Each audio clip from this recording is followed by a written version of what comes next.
The Way of the White Lotus. Das ist ein wundervolles Buch über die Streamline Meditation, das der Gründer Malcolm Fletcher geschrieben hat. Ich werde mit ihm gleich ein Interview führen und da hineintauchen in die Einzigartigkeit dieser Meditation, Streamline Meditation. Doch vorher heiße ich dich herzlich willkommen zu einer neuen Episode meines Podcasts Seelenfunken, dein Podcast für Leichtigkeit und Tiefe, für ein erfülltes Leben. Mein Name ist Peter von A. und meine Berufung ist es, Licht zu erinnern und Liebe zu verkörpern. Schön, dass du wieder dabei bist. The Way of the White Lotus. Gleich geht's los mit dem Interview und ich freue mich, dass du dabei bist.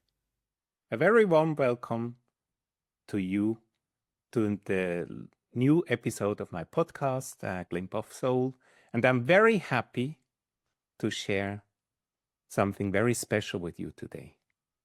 My name is Peter Vonau, and my mission is to remember light and to embody the love.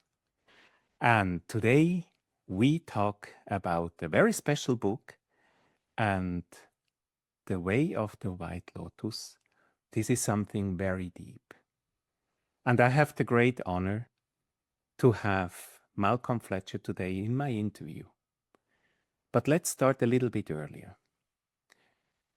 Almost 6 years ago, I attended a seminar in Toronto from Bob Proctor.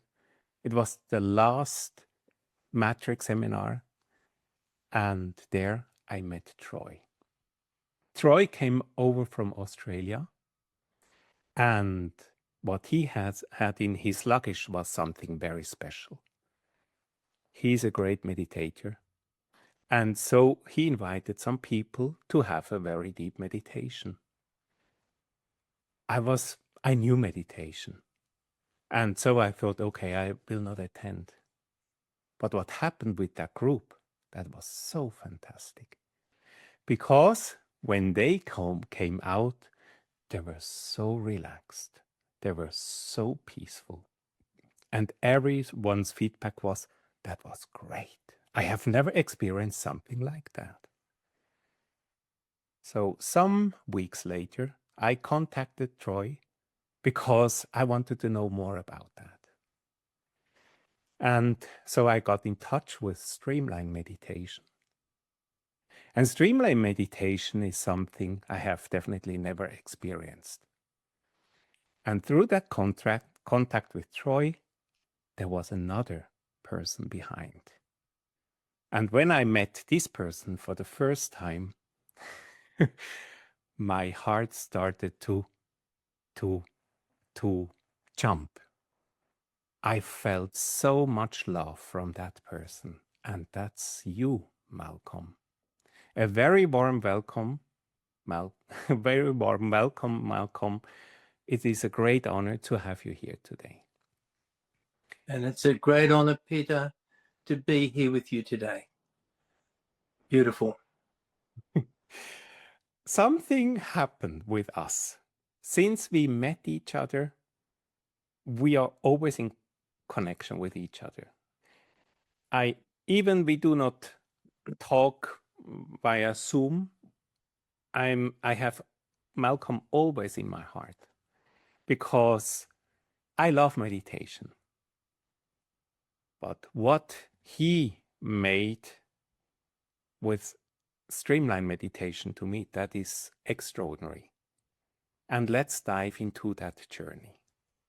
Right. Let's dive into that journey about the Streamline Meditation. Yeah. So go ahead, Malcolm. Thank you. Okay, well, obviously you and I share that in common. You know, we're Streamline meditators. But what does that mean for people out there who, like you, maybe they know something about meditation, but they're not sure what we're talking about. So we need to be very clear on that, because Streamline meditation, which is to say pure meditation, The word streamline is very beautiful because it simply means let's take away all the unnecessary things and just come back to the essence of this whole journey.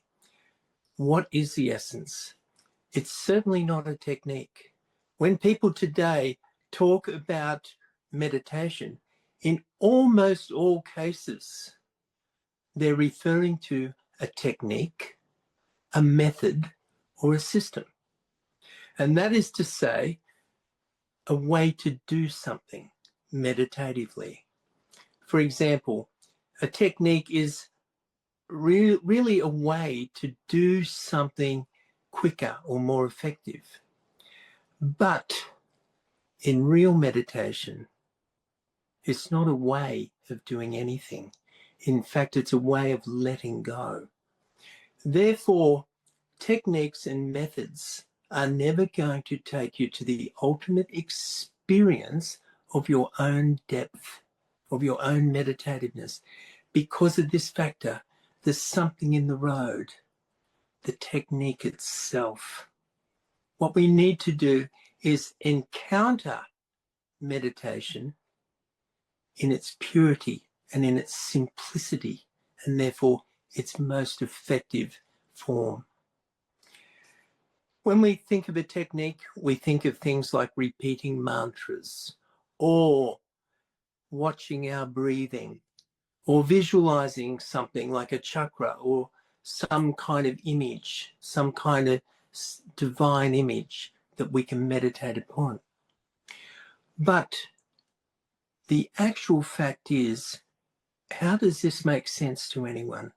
Because what meditation is asking us to do is meditate on yourself, your inner self, your essence.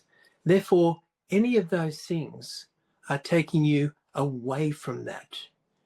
What meditation really is simply awareness becoming aware of itself, becoming self-aware, because that is our essence. We are aware of so many things in life, the trees out there, the sky, the wind blowing through that palm tree. We're aware of that, but it's not allowing us to encounter our depth, our self. The awareness is what we want. So if we drop of becoming aware of all these external things and simply becoming aware of awareness, this is self-realization. And this is what the whole essence of meditation is about. All the great spiritual traditions and philosophical traditions all agree upon that when they all confer that what meditation is to know thyself. Now we know in life that doesn't mean that we know what our favorite color is. It doesn't mean what kind of new car we would like to buy. It doesn't mean what is our favorite number, our lucky number. When we talk about knowing thyself, it comes down to one basic constituent: to know the fundamental awareness of our being. Before we become aware of anything, become aware of the fundamental of who and what you are in essence. Now, this is critical, absolutely important in our life, essential, I would say, because once we know that, it's transformative. It starts to change everything in our life, because instead of being limited by the outer circumstance of our life, the inner starts to become dominant. So instead of the outer overwhelming us, the outer experience of life overwhelming ourself, it changes around.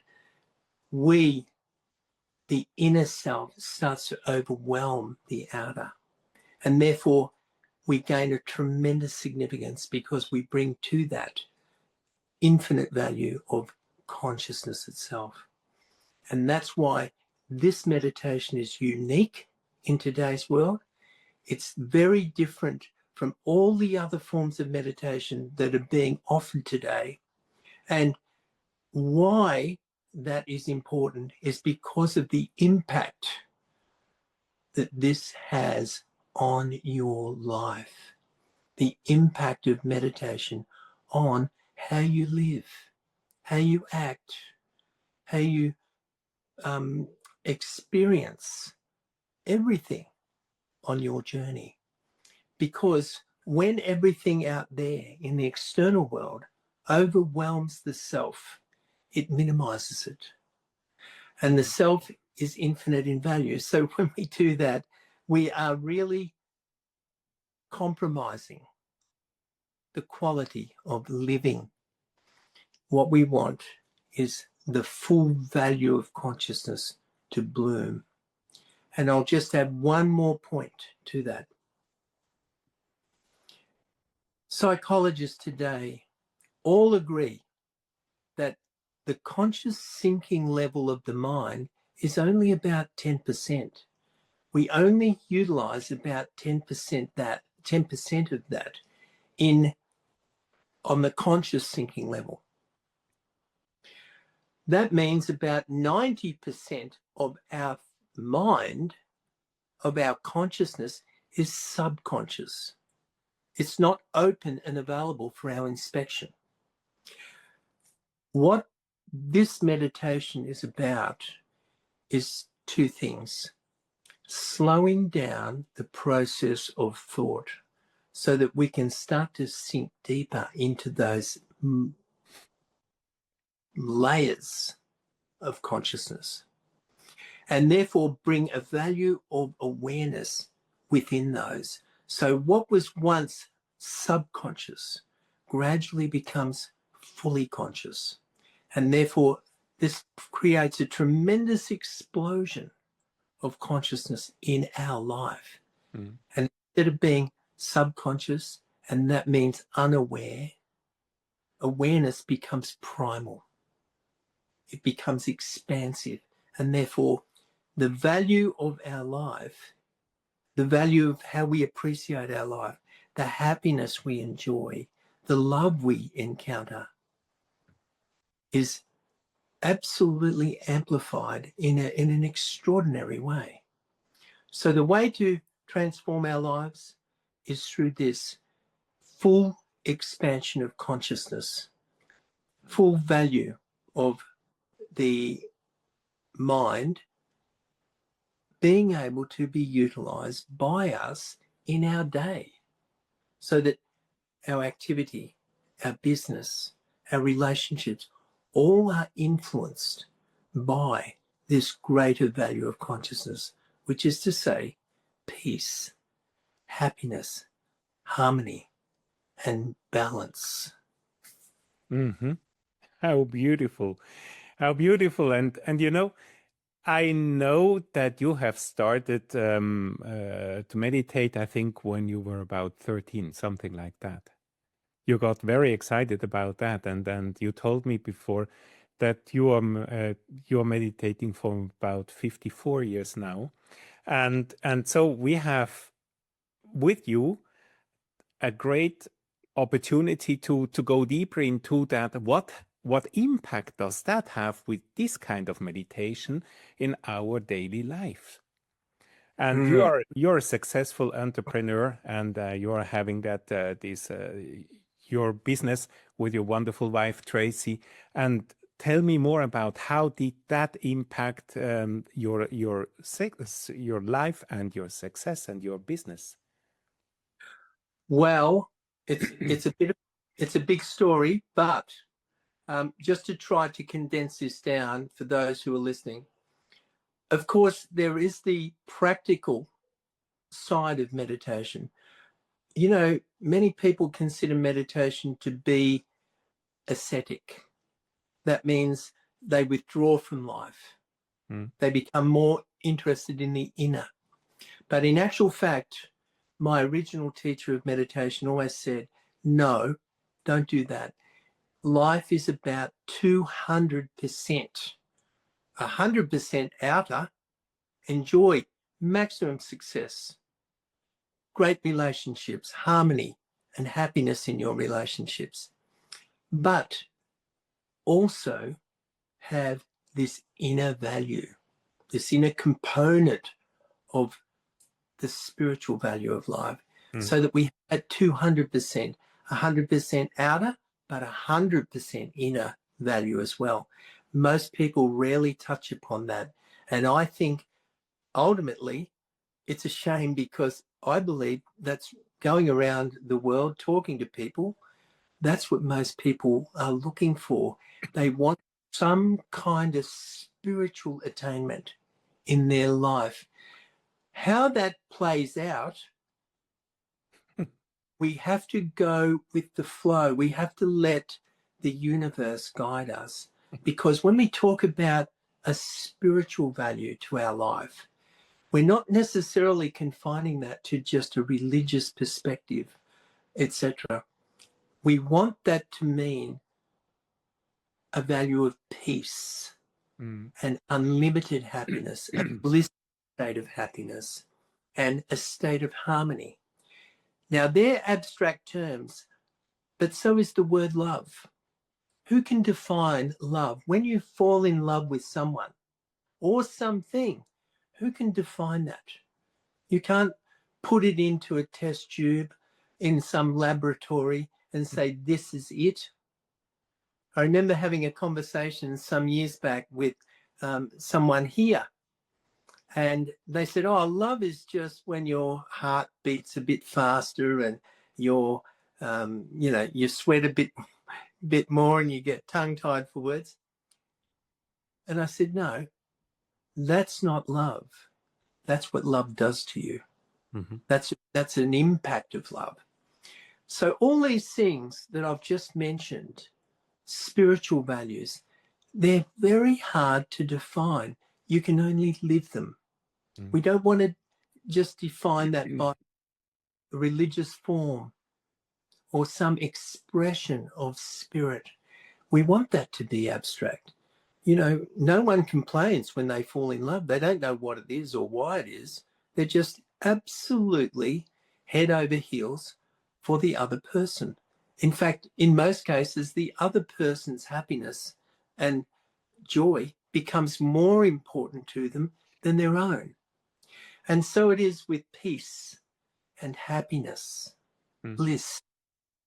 We need to find those values, because this really enriches life.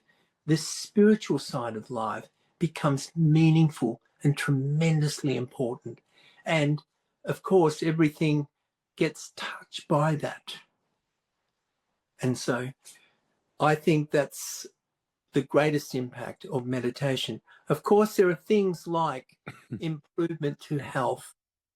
You tend to live with less problems, less stress, less anxiety. You tend to eliminate the impact of that in your life. You minimize it right down. And, you know, stress in the modern world is prolific. People fighting, arguing, wars going on, etc. These things are just terrible for the human psyche. We want to try to avoid that, and the best way is to find peace and happiness within yourself. Then you change yourself, you change the world. So those practical matters, health, greater clarity of thought, so that, you know, when you're doing your business or your studies, if you're a student, you have this tremendous clarity. And so clearer thinking means that our decisions are going to be more exact, more in line with our destiny. And therefore, when we take action, we're going to be able to generate a tremendous power from that, because our thinking is more powerful. As a meditator, we're drawing the thinking back to these deeper layers of the conscious mind. And those layers, like the silence of the ocean, they're more silent, but they're more powerful. Exactly. So therefore, when we apply that to the outer world, our action is going to be more powerful. and our results are going to be more powerful. And therefore, the state of fulfillment and success that we enjoy from that is going to be also more powerful, more compelling, more enjoyable. So we have those two things, two sides to life. If you want to know the true value, the way meditation can influence your life, we have that outer influence, which is very beautiful and touches all aspects of life.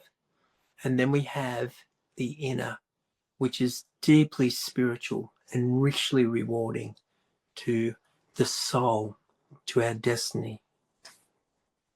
Wow. You know, for me personally, it's like to be in peace, to be in silence.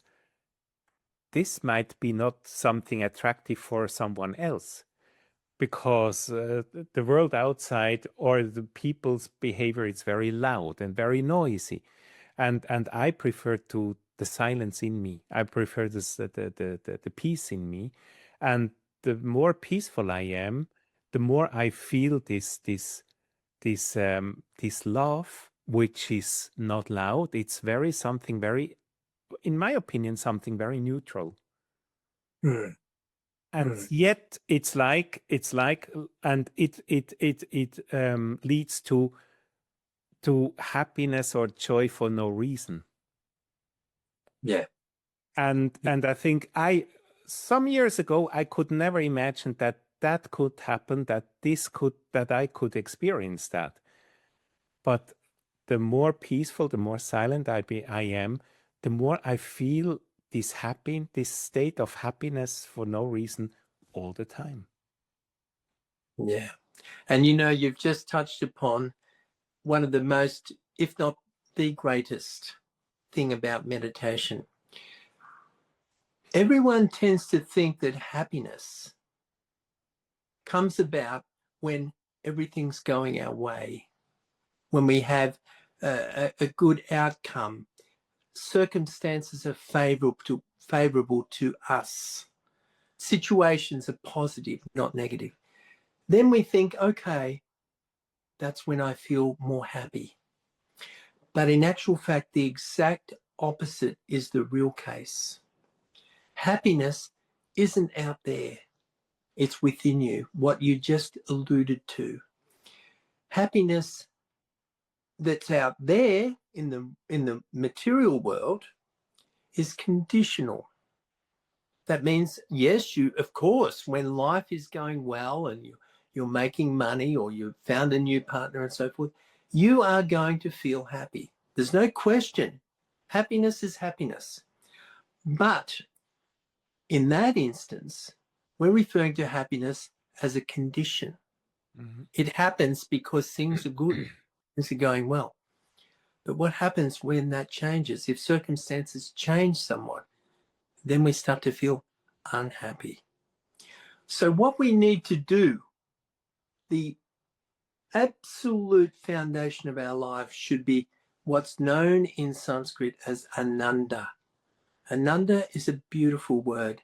It means you're happy, but for no reason whatsoever. And the only way to achieve that, to find that, or to discover that, is to go deeply within yourself and tap into the very source of your being, because the nature of your essence, of your consciousness, is blissful. When you bring that experience out of meditation, it's like a flow-on effect, a spillover effect, and everything starts to be influenced by that. And of course, this is important because the other side of that is we all tend to think that we want success in life because we want to be happy. But in actual fact, the reverse is the case. When you're happy, you become successful. Don't miss this very delicate point in your life. It's tremendously important. You know, the other way, you're chasing success. So you're putting out high energy level. You're doing your best to make your life workable and fulfilling. That's one way, but it's still conditional. Meditation says it's a far superior way. Go within. Tap into your essence. Tap into the characteristic of your being, which is bliss, which is ananda. You tap that source of happiness within yourself. Automatically, success starts flowing towards you. Mhm. And you get, most people, Peter, they can draw plenty of examples of people they know, even their own life, that when they feel successful, they do feel happier. But the reverse is also true, and in fact more poignant. When you're happy, you start to become successful. It's just a different perspective, but it's a very, very important one, because we don't want to spend our whole life chasing success in order to be happy one day or in the future or next year. What we want is we want to be happy first. Then doors open. The pathway becomes clear. Success starts flowing our way, bending towards us. Everything starts in me. Everything starts in us. And we have learned that we have to listen to the teachers, to the preachers, to the doctors, and to whatever, and they tell us what we have to do. And I think that's why our focus became so focused from the outside. But actually, we have to switch it back. We have to remember, we have to go home and to start from inside out. Yes, exactly. Exactly. Because we don't want to just allow our life to be dominated by the external, when in actual fact, the driver of our entire life is very internal, deeply internal. Yeah. And that means we want to come into contact with ourself, our inner self. Exactly. And most people live their whole life and rarely do that.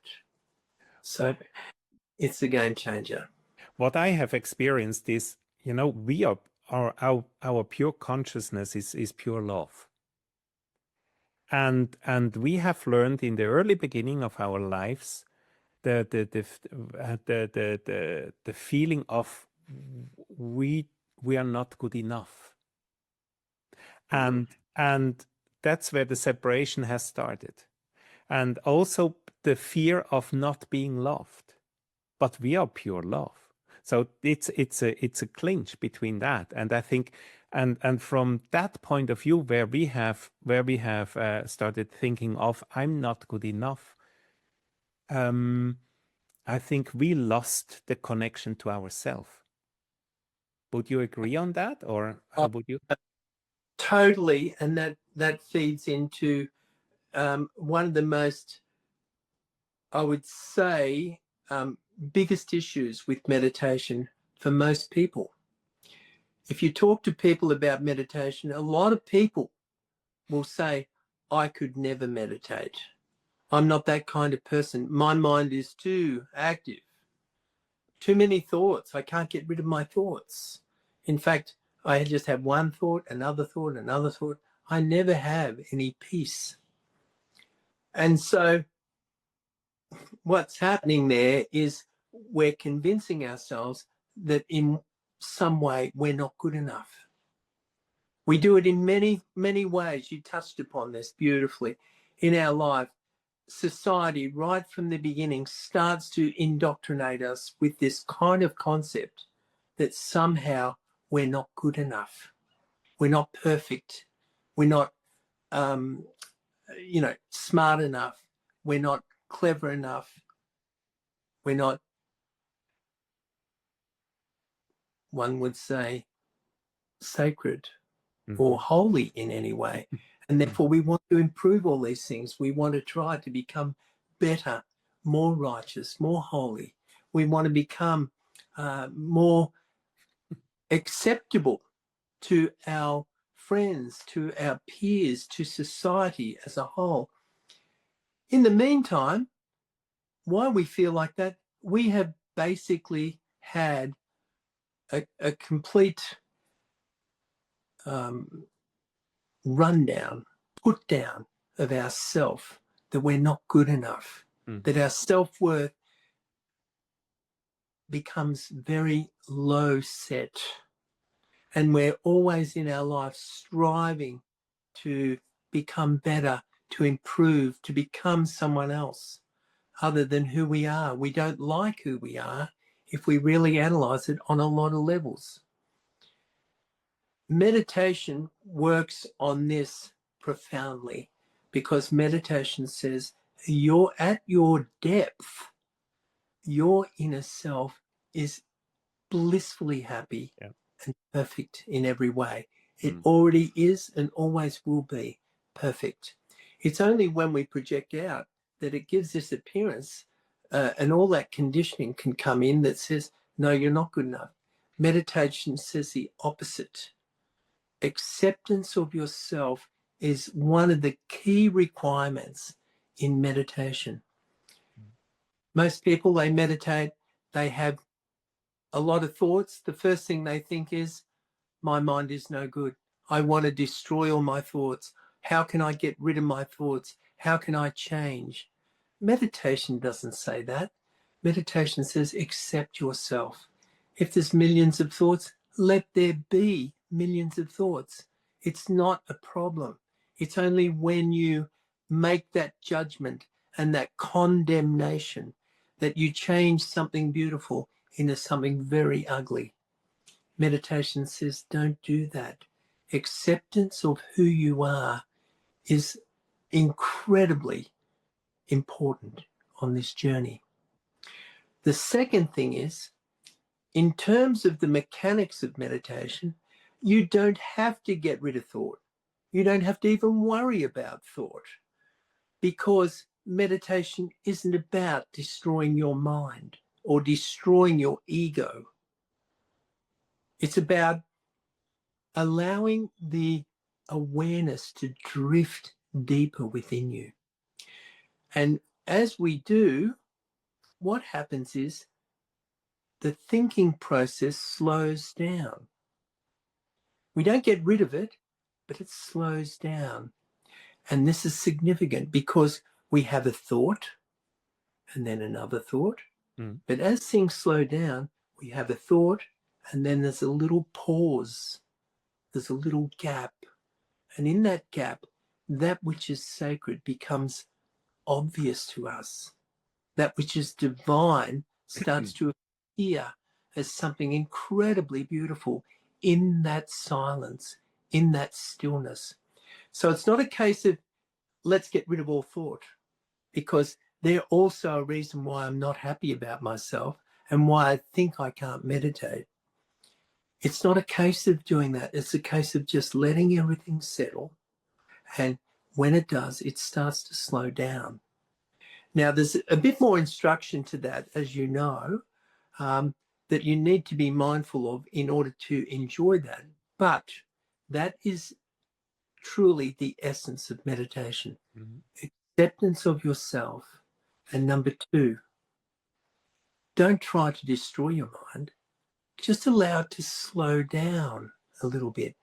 And that takes two things, a little bit of patience, but also pure awareness, not guiding the awareness like you do in some meditations that are out there.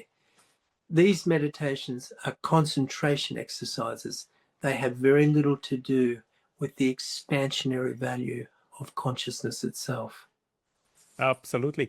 And you know, for me, no meditation is the same. It's always a little bit different. Sometimes it's a little bit more noisy or more thoughts. Some are more peaceful. However, I take it is as it is. And I think the more I accept as it is, I do not have to tune or squeeze or force or push. No, just it is as it is. And in my opinion, we are going through a very challenging time at the moment. A lot is A lot is not functioning any longer as it was.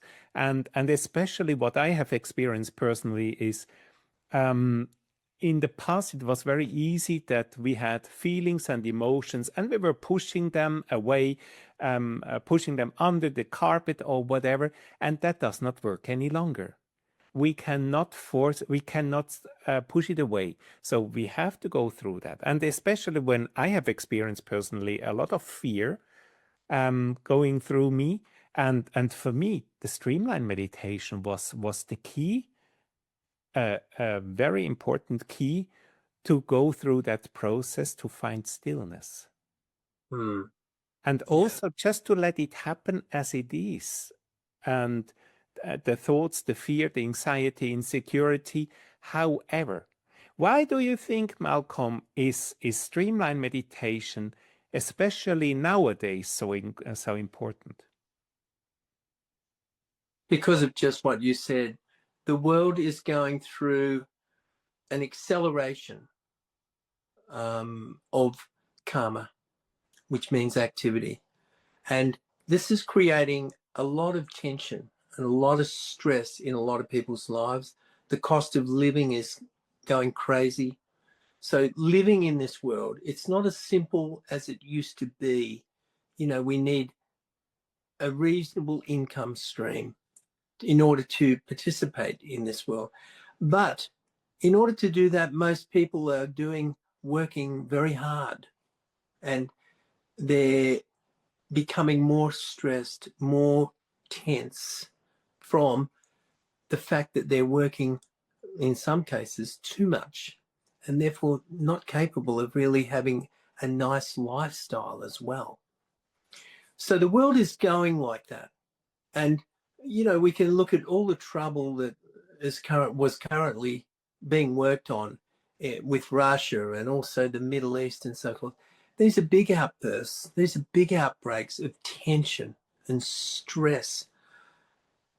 So I think that what we need to do is come back to a more resilient, simplified way of living. But the only way to do that is with two things.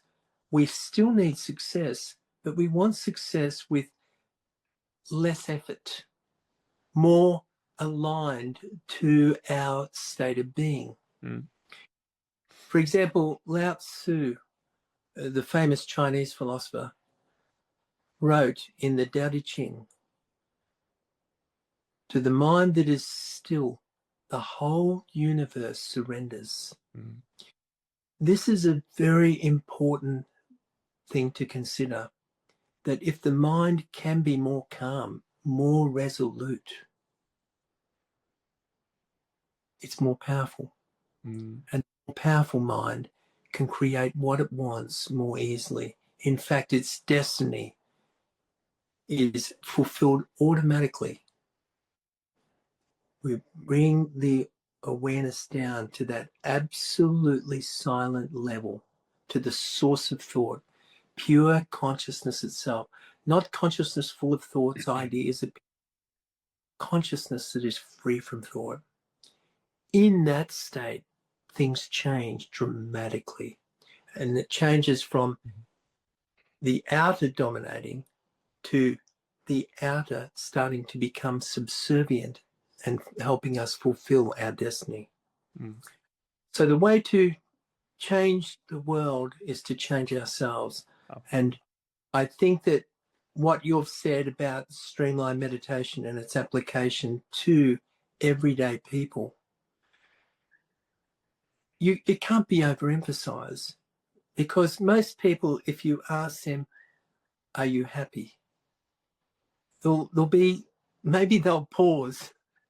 Maybe they'll think, let me think about that.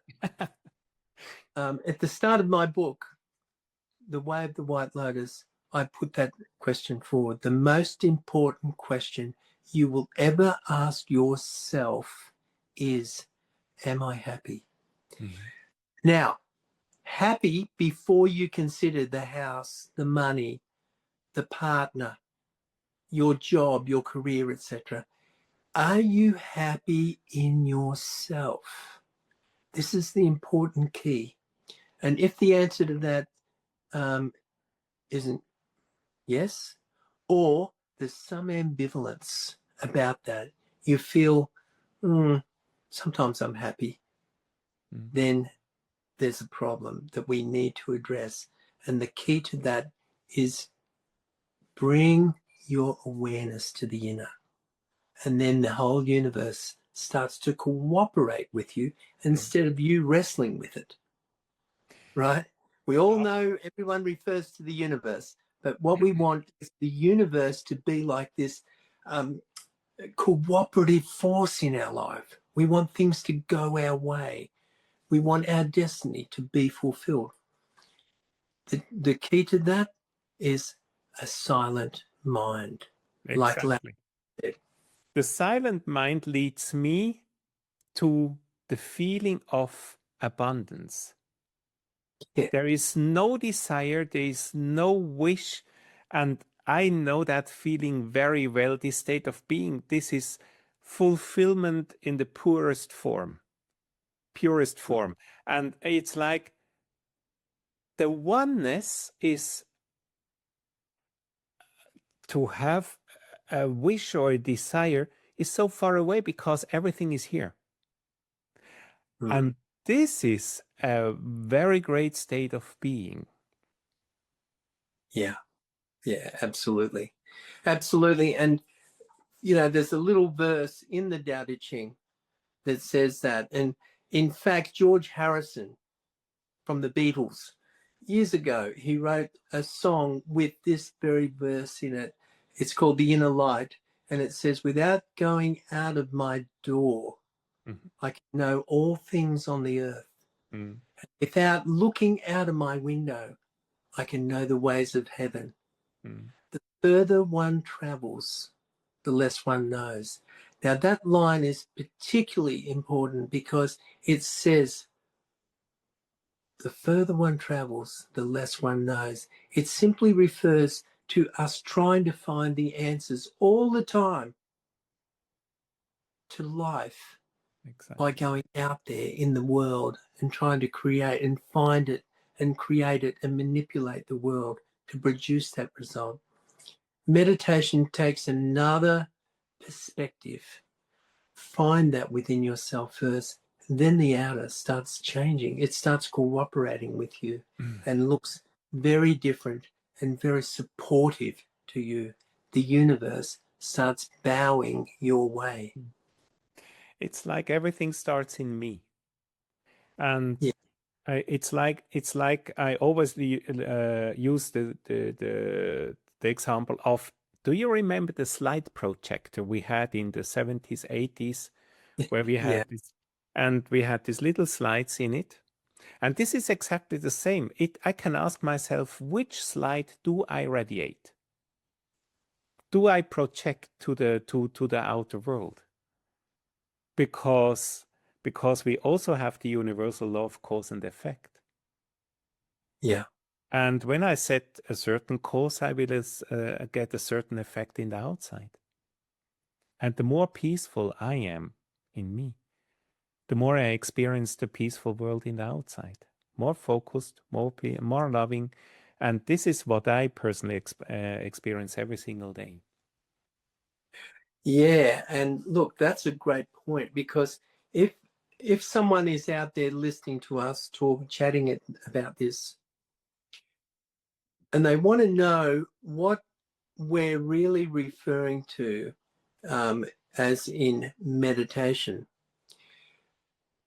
have they ever been able to sit for half an hour, eyes closed, not asleep, not nodding off, just aware, and felt that nothing could be added to that moment?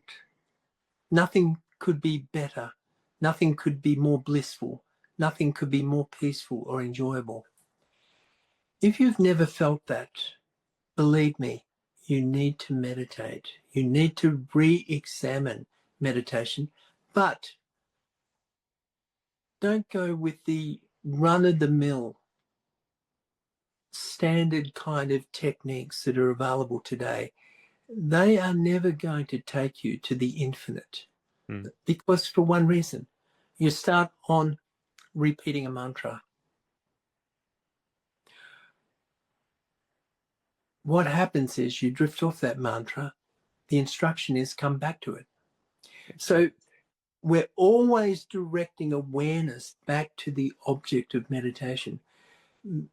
Don't do that. You want to become aware of the meditator, not an object. That's the difference between this meditation and technique-driven meditations. Become aware of the meditator, him or herself. And when we do that, we find that the moment, the present moment, is blissful. Absolutely. Now, I know that many people today talk about the now, be in the moment. But the actual fact is, you can't be in the moment unless you are blissfully happy, unless you have found a blissful state of being. When you do, everything changes. Mm. So anyone who says, no, I've never really experienced that within myself. I've never had the pleasure to discover that. Take up meditation in its purest form. That means without a technique. Learn the simple way to let meditation find you. You mentioned when I was 13, I wanted to learn meditation, but I was a bit too young. And the teacher said to me, she said, look, don't worry, because she knew I was a bit disappointed. She said, don't worry, let meditation find you. And that, as you know, is the key. Mm. You need a little bit of guidance, just a little bit, to set you on your way. But once you do, oh my God, it's just so blissful and so beautiful. Absolutely. So if you haven't had that moment that Peter was referring to, where you're sitting in your being and you're blissful and you feel love welling up within you, start meditating. Mm. So the wonderful thing is, Malcolm, that you have started the Streamline Meditation, that we all over the planet can join you. And I think, can you talk a little bit more about how people have access to the Streamline Meditation, which you are the host and or Troy are the host? And I think, please talk a little bit more about that. Well, yes, we do. Now, there's two aspects to this. First of all, we maintain that you need to be your own teacher. That doesn't mean you know everything or you just stumble along blindly. We can give you some great advice and make sure that you can enter that inner doorway. It's very simple. It's a very simple experience. In fact, maybe we can come back together again, Peter, and go more into the mechanics of streamline meditation, how it works, why it works, and how you do it. It's very, very, very simple. Trust me. People who, like Peter said about the group he first joined, there would have been many who felt that they probably won't be able to meditate and were surprised by the simplicity. Exactly. Yeah. So the way to join us is to come on to streamlinemeditation.com. You can join in. We have sessions going daily, during the weekdays, where you can join in and meditate with us and learn this very simple, delicate process. And it doesn't take long. Within a few sessions, you will be meditating to a depth that will amaze you. So that is open to everyone. And also on Malcolm Fletcher Streamline Meditation. I post, it's purely just about this meditation, and I post weekly, usually 2, sometimes 3 little videos each week about all the different facets of meditation in its pure form. So you can hear about that and enjoy that, as well as join us to learn this meditation from Troy or myself at streamlinemeditation.com. We will write it down underneath the video. Okay. Sure. And Malcolm, I don't know when you have started with that, but it was recently released, your book. Your book, this wonderful treasure, is something very unique. The Way of the White Lotus, this is something for me, you know, you made me always a little bit curious in our conversation. Sometimes you send me then a little bit of a nugget that I got even more excited about your life and about the experience of streamline meditation.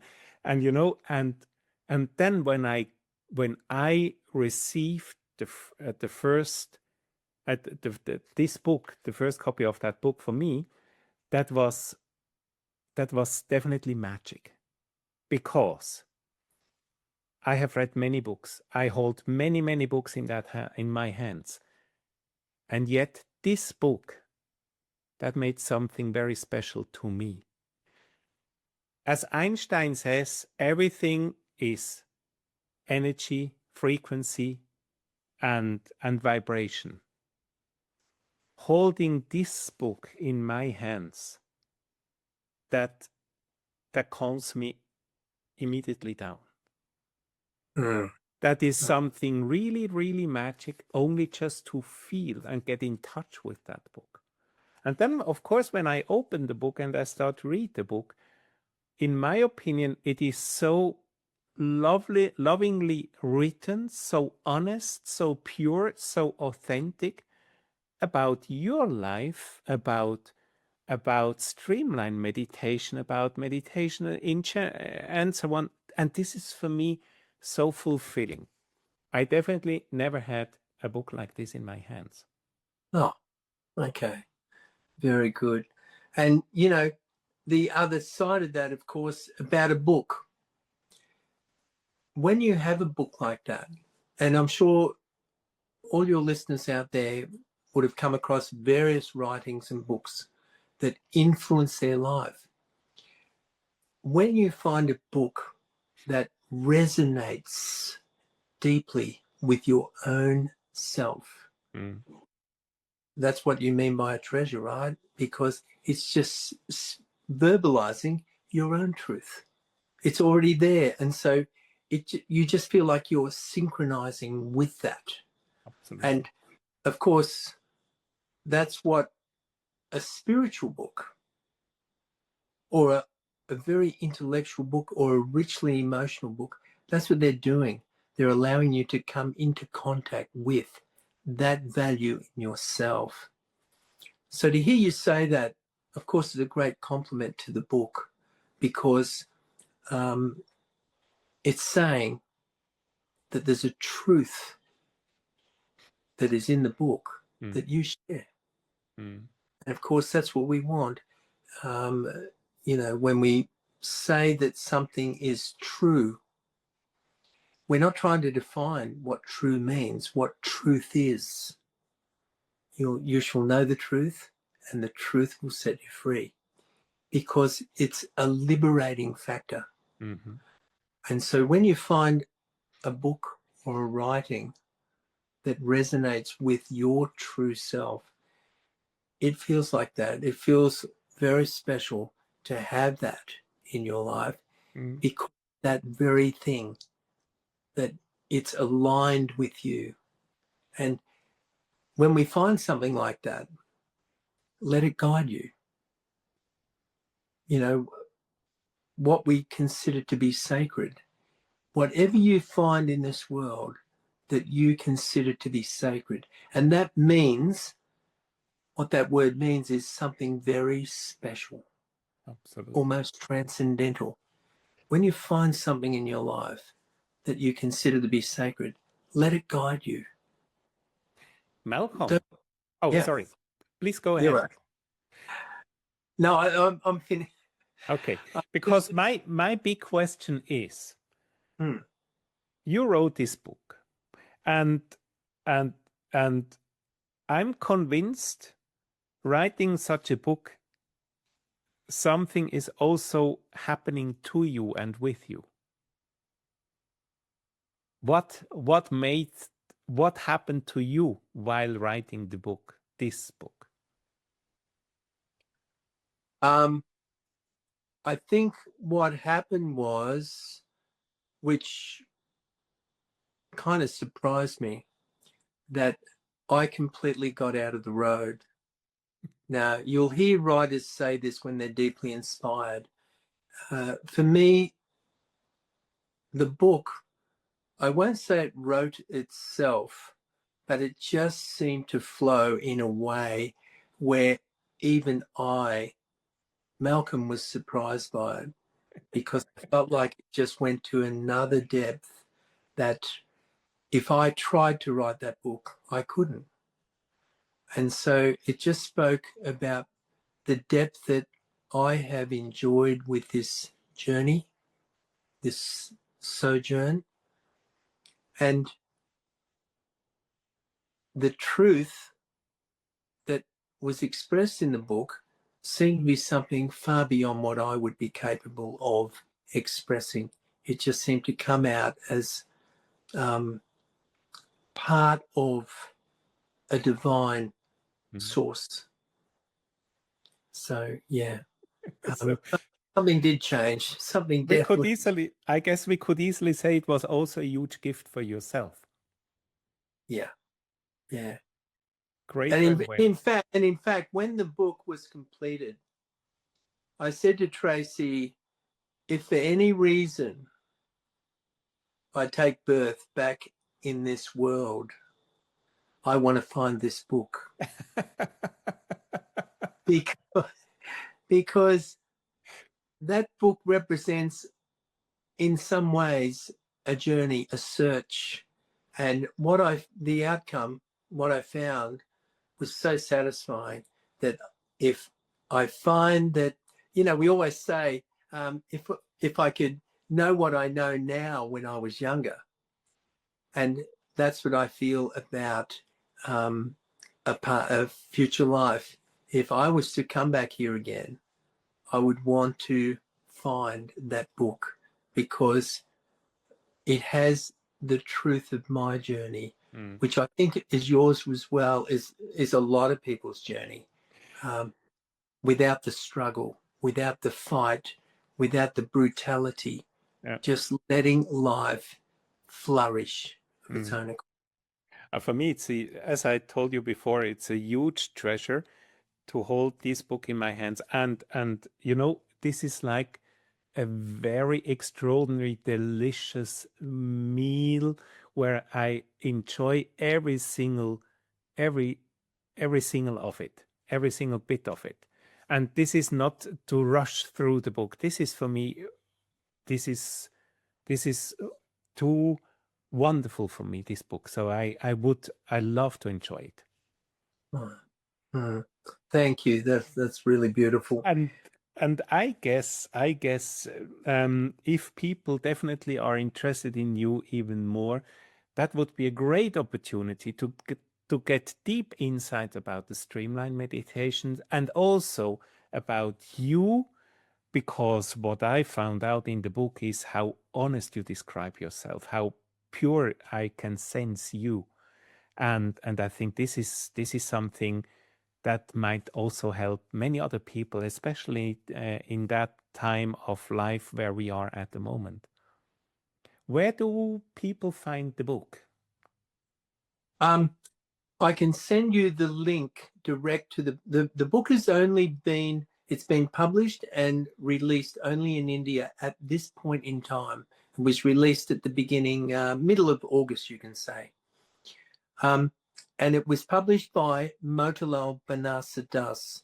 I'll send you a link for them once we finish this podcast, so that you could maybe attach that to this podcast, so that people can go in and Absolutely.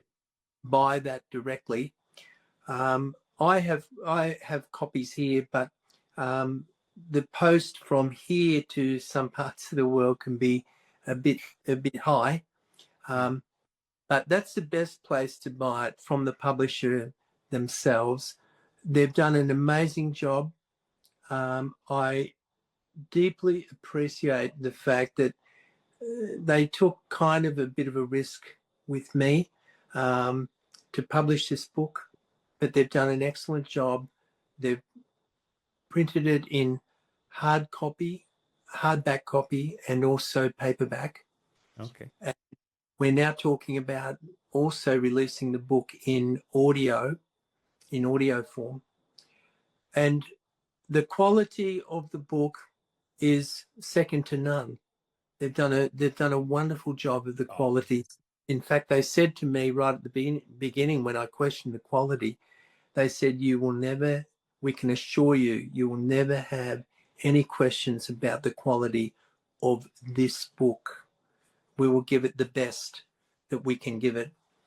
So it's been really great that they did that they took it on. And anyone who wants to buy a copy, I'll send you the link, but it's with Motilal Banarsidass. Okay. They're the oldest and the largest publisher of spiritual books in all of India. Oh, so cool. In the highest esteem when it comes to their reputation. They've survived a long time, 103 years, and they do an excellent job. So, and the price of the book is really, you would say the book is very affordable. It's not Absolutely. it's comparable with any. You know, it's like to hold this book and to touch this book and to see how beautifully and perfectly it is made, the quality. It's really high standard.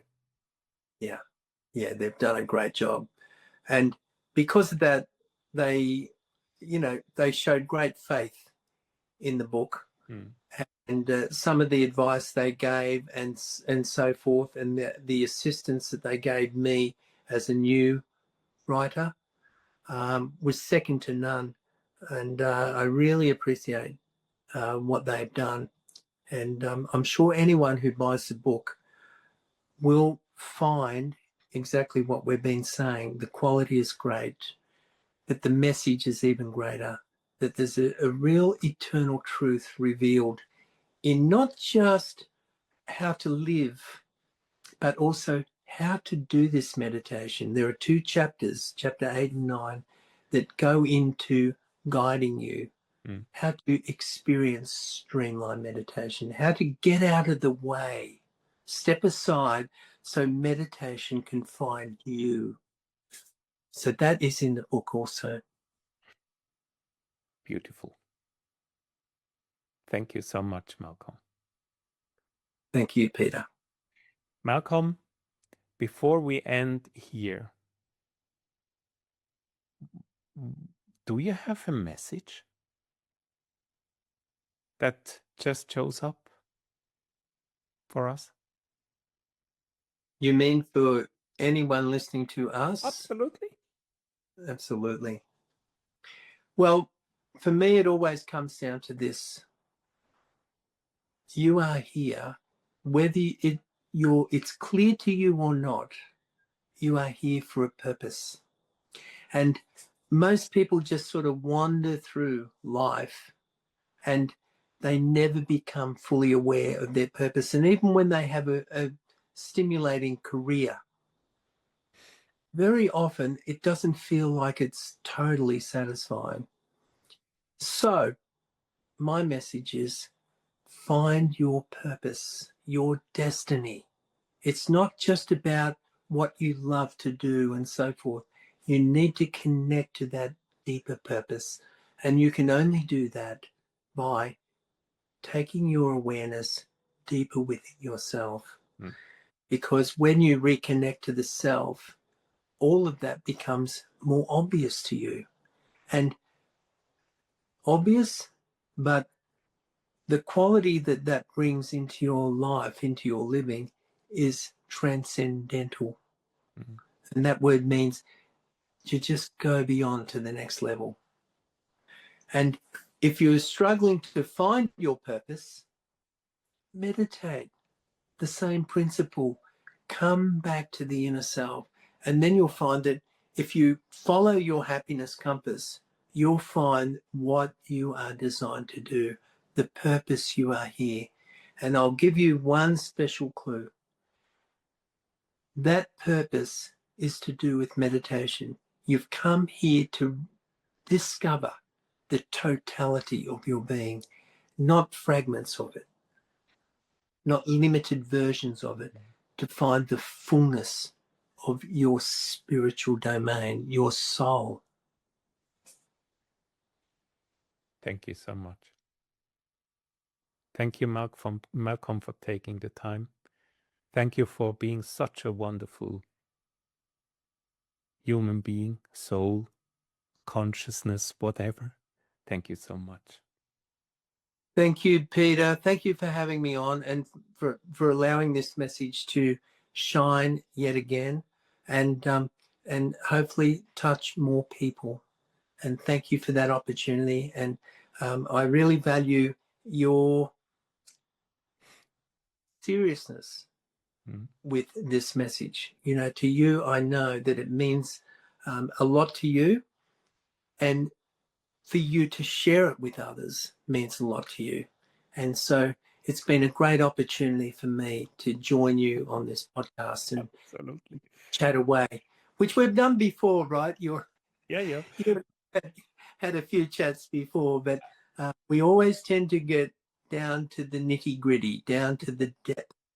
And that's the way it should be. Yeah. I'm looking forward to our next episode. That's for sure. Thank you so much. Thank you. Thank you. Okay. Bye-bye.